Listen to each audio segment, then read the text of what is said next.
इंतजार सिर्फ राहुल गांधी का है। कांग्रेस की तरफ से पोस्ट कर दिया गया है, भाई कुर्सी की पेटी बांध लीजिए। उधर ऋषिकेश, वहां पर क्या माहौल? यहां राहुल गांधी, उधर तेजस्वी यादव, पूरे दबाव में दिख रहे हैं इस वक्त विपक्ष।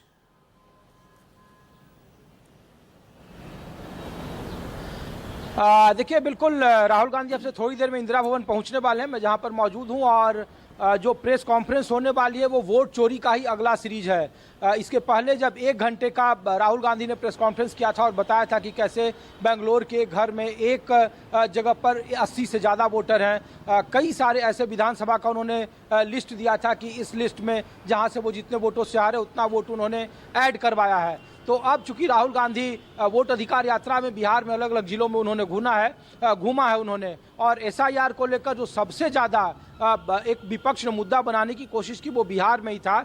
और जितने जिले राहुल गांधी गए उनकी यात्रा सासाराम से शुरू हुई थी, तो सासाराम, औरंगाबाद, नवादा, मुंगेर, भागलपुर, इन जगहों पर जहाँ जहाँ राहुल गांधी रात में रुकते थे वहाँ उन लोगों से बाकायदा वो मुलाकात करते थे जिनके वोटर लिस्ट में नाम नहीं थे और वो जिंदा थे लेकिन उन्होंने मृत करार दिया था। ऐसे कई सारे वोटरों के साथ न्यूज़ 24 ने भी ग्राउंड रिपोर्ट की थी और बाकायदा इसका राहुल गांधी ने वीडियो जारी किया था।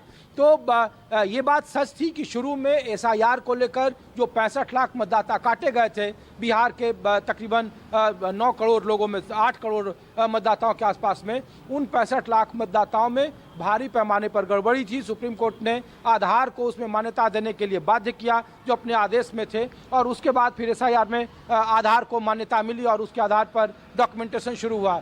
तो राहुल गांधी जब आज अपने प्रेस कॉन्फ्रेंस में जो खुलासा करेंगे तो संभवतः जो आकलन लगाया जा रहा है, जो प्रेस कॉन्फ्रेंस का मजमून दिया गया है कि वोट चोरी में आप कुर्सी की पेटी बांध लीजिए, तो वो भी आज उन्हीं वोटरों के बारे में बताएंगे कि किस तरीके से कहां पर कौन सी गड़बड़ी रही थी। खास करके बिहार चूंकि फोकस है और वहां 65 लाख मतदाताओं के नाम काटे गए हैं। 4 लाख ऐसे मतदाता हैं जो 65 लाख के बाद जो एसआईआर शुरू हुई उसमें चुनाव आयोग की तरफ से लोगों को नोटिस दिया गया है, तो उन नोटिस में को भी राहुल गांधी टारगेट करेंगे। और उनकी जो टीम है उन्होंने कई सारे ऐसे वोटरों के और कई सारे ऐसे पते दिए हैं। जैसे हम लोग राजगीर में गए थे पूजा, तो वहाँ पे एक शिशु मंदिर है, सरस्वती शिशु मंदिर, राजगीर शहर की मैं बात कर रहा हूँ।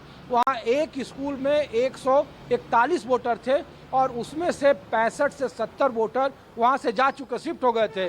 बावजूद उसके जो वोटर लिस्ट हैं उनमें 140 लोगों का नाम है और वहाँ के प्रिंसिपल ने बाकायदा डीएम को सत्यापित अटेस्टेड करके दिया था कि ये लोग यहाँ नहीं रहते हैं, उनका नाम काटा जाए। बावजूद उनके वोटर लिस्ट में नाम था।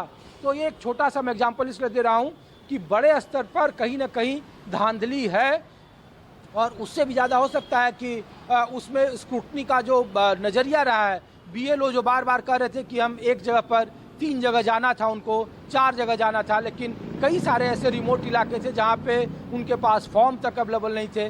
कई सारे ऐसे इलाके थे जहाँ पे जो लोग मजदूरी करने जाते थे उनको बीएलओ से मुलाकात नहीं होती थी। तो ज़मीन पर ये सब चीज़ें ग्राउंड रिपोर्ट में गड़बड़ियाँ देखने को मिली है, लेकिन वो कितना बड़ा है, चुनाव आयोग बार बार कह रहा है कि हमने उन गड़बड़ियों को ख़त्म कर लिया है। और जो डाटा दे रहा है चुनाव आयोग की एसआईआर में जो नाम स्क्रूटनी करने को लेकर था, फॉर्म 6 और फॉर्म 7 नए नाम जोड़ने को लेकर और जिनके नाम हट गए थे उसके आपत्तियों को लेकर, तो उसमें जो जानकारी दी जा रही है उसमें तकरीबन 1.5 से 2 लाख एप्लीकेशन ही अभी तक आए हैं। तो चुनाव एक दूसरी तरफ कह रहा है कि अगर उसमें गड़बड़ियाँ थी तो इतने कम पैमाने पर हमारे पास एप्लीकेशन क्यों आए हैं। लेकिन राहुल गांधी जब अब प्रेस कॉन्फ्रेंस थोड़ी देर में वो इंदिरा भवन में पहुंचने वाले हैं जहां पे मैं मौजूद हूं, और उसके बाद वो ये देखना होगा कि वो किन तथ्यों के साथ रख रहे हैं। क्योंकि राहुल गांधी ने जो पिछले बार आप देखिए पूजा की जो उन्होंने पूरा डाटा दिया था तो आप उसको नज़रअंदाज नहीं कर सकते थे।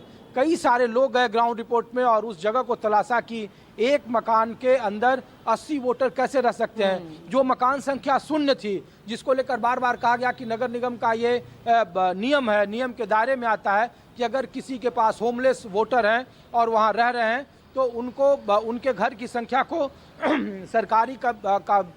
सरकारी खातों में 0 नंबर आवंटित किया जाता है। ये जनरल प्रक्रिया है, एक सामान्य नियम है। लेकिन राहुल गांधी का कहना था कि वो संख्या 1 हो सकती है, वो संख्या दहाई में हो सकती है, वो संख्या सैकड़ों में हो सकती है, वो संख्या लाखों में और हजारों में नहीं हो सकती है। तकरीबन 40,000 से वैसे ज़्यादा मतदाता थे एक विधानसभा की कॉन्स्टिट्यूंसी में कर्नाटक में, जहां पर जिनके मकान संख्या शून्य थे, जो हाउस नंबर था वो शून्य था।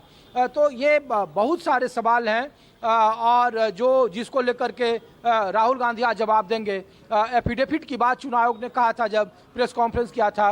बीते 2 दशकों में ऐसा कभी नहीं हुआ कि कोई पॉलिटिकल पार्टी के आरोप पर चुनाव आयोग ने अपनी सफाई दी हो और एक एक सवालों का उन्होंने कहा कि आप देश से माफ़ी मांगे, 7 दिन के अंदर आप एफिडेविट जमा करें। अगर एफिडेविट जमा नहीं करें तो इसका मतलब आप देश से झूठ बोल रहे हैं। जब प्रेस कॉन्फ्रेंस हो रही थी और वहीं पे राहुल गांधी ठीक उसके प्रेस कॉन्फ्रेंस के बाद एक सभा को संबोधित कर रहे थे बिहार में वोट अधिकार यात्रा के दरमियान में, और मैं वहाँ पे मौजूद था। जो उनका बॉडी लैंग्वेज था और जिन्होंने भाषण में जिस मजमून का उन्होंने इशारा किया, उससे लग नहीं रहा था कि राहुल गांधी कोई बैकफुट पर है या जो वो कह रहे हैं उनके पास जो तथ्य हैं, जो रिसर्च हैं, वो उनके उसमें कोई झूठ का आधार है। वो इतने कॉन्फिडेंट हैं और वो अब से थोड़ी देर में ये चीज़ें सबके सामने, देश के सामने आ जाएगी कि वो जो कह रहे हैं उसके लिए उनके पास साक्ष्य क्या है, डाटा क्या है और किस बिना पर वो कह रहे हैं। लेकिन राहुल गांधी ने एक कमज़ोर नब्ज जो लोकतंत्र की हाल के दिनों में जो पॉलिटिकल परिपाटी रहा है उसमें उन्होंने ये बात जरूर सामने रखी है।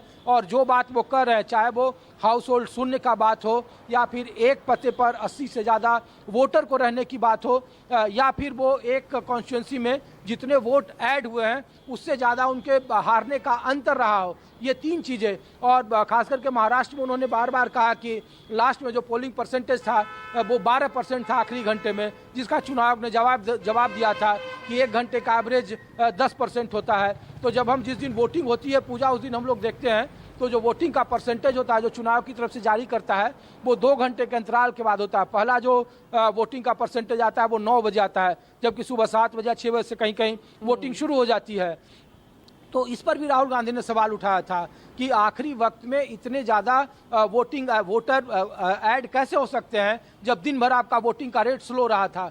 तो ऐसे कई सारे बिंदु हैं और सुप्रीम कोर्ट में चूंकि ये मामला सुप्रीम कोर्ट में अगली सुनवाई होनी है 6 तारीख को, 6 अक्टूबर को, तो ये भी देखना होगा। लेकिन बिहार में अभी भी कई सारे ऐसे जगह हैं SIR को लेकर, अगर विपक्ष की पार्टियां इतना जागरूक नहीं होती, अगर इतना ज़्यादा राजनीतिक तौर पर ये मुद्दा नहीं उठाया जाता तो बड़े पैमाने पर ये तादाद और बढ़ती और शायद चुनाव आयोग को एक स्क्रूटनी करने का मौका नहीं मिलता। इसके बाद वहाँ के जितने नीचे के स्तर हैं, BLO हैं, अंचल अधिकारी हैं, CO हैं, जिला निर्वाचन पदाधिकारी हैं, वो काफ़ी लोग सजग हैं और जिन लोगों के पास जो एप्लीकेशन फॉर्म को लेकर नहीं सुन रहे थे अधिकारी, वो एप्लीकेशन फॉर्म बाकायदा जमा हो रहे हैं। इसका असर मैं आपको बता रहा हूँ, बाकायदा ब्लॉक में, अंचल में जो वोटर लिस्ट सार्वजनिक किए गए सुप्रीम कोर्ट के आदेश के बाद, उसके बाद बाकायदा BLO को बुलाकर ट्रेनिंग दी गई कि आपको इन डॉक्यूमेंट पर और इसी तरीके से अपने वोटरों तक पहुंचना है।